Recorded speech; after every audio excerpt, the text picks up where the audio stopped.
India ദക്ഷിണാഫ്രിക്ക ഏകദിന പരമ്പരയ്ക്കുള്ള team പ്രഖ്യാപിച്ചു കഴിഞ്ഞു.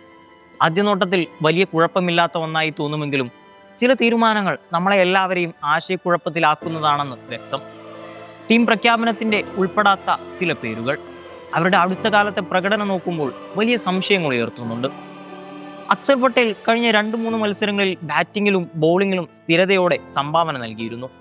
40 മുകളിൽ റൺസ് നേടിയ ഇന്നിങ്സുകളും നിർണായക വിക്കറ്റുകളും അദ്ദേഹത്തിന്റെ പേരിലുണ്ട്. എന്നാൽ ടീമിൽ ഇടം കിട്ടിയില്ല. ജഡേജയുടെ തിരിച്ചുവരവ് അദ്ദേഹത്തെ പുറത്താക്കിയെന്ന് പറയപ്പെടുന്നു. എന്നാൽ ചോദ്യം, സ്ഥിരതയുള്ള പ്രകടനം കാഴ്ചവെച്ച താരത്തെ പുറത്താക്കുന്നത് ശരിയായ തീരുമാനമാണോ? മുഹമ്മദ് ഷമി രഞ്ജി ട്രോഫിയിൽ അതിശയകരമായ പ്രകടനം കാഴ്ചവെച്ചുകൊണ്ടിരിക്കുന്നു.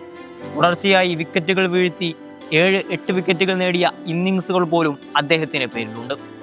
ഇത്രയും മികച്ച ഫോമിലുള്ള ഒരു പേസറെ ഒഴിവാക്കിയത് യുവ പേസർമാർക്ക് മുൻഗണന എന്ന പേരിൽ. എന്നാൽ ഇപ്പോഴത്തെ ഫോമിനെ അവഗണിച്ച് ഭാവി പദ്ധതികൾക്കായി മുതിർന്നവരെ പുറത്താക്കുന്നത് നമ്മളെപ്പോലുള്ള ആരാധകർക്ക് മനസ്സിലാകുന്നില്ല. സഞ്ജു സാംസൺ ഏകദിനങ്ങളിൽ സ്ഥിരതയുള്ള പ്രകടനം കാഴ്ചവെച്ചിട്ടുണ്ട്.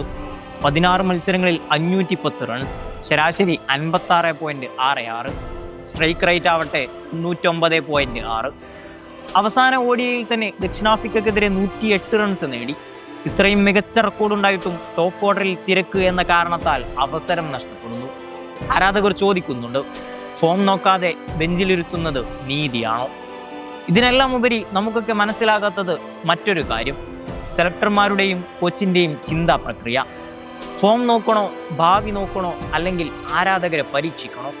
ഈ തീരുമാനങ്ങൾ ആരാധകരിൽ ആശയക്കുഴപ്പവും നിരാശയും മാത്രമാണ് സൃഷ്ടിക്കുന്നതെന്ന് പറയാതെ വയ്യ.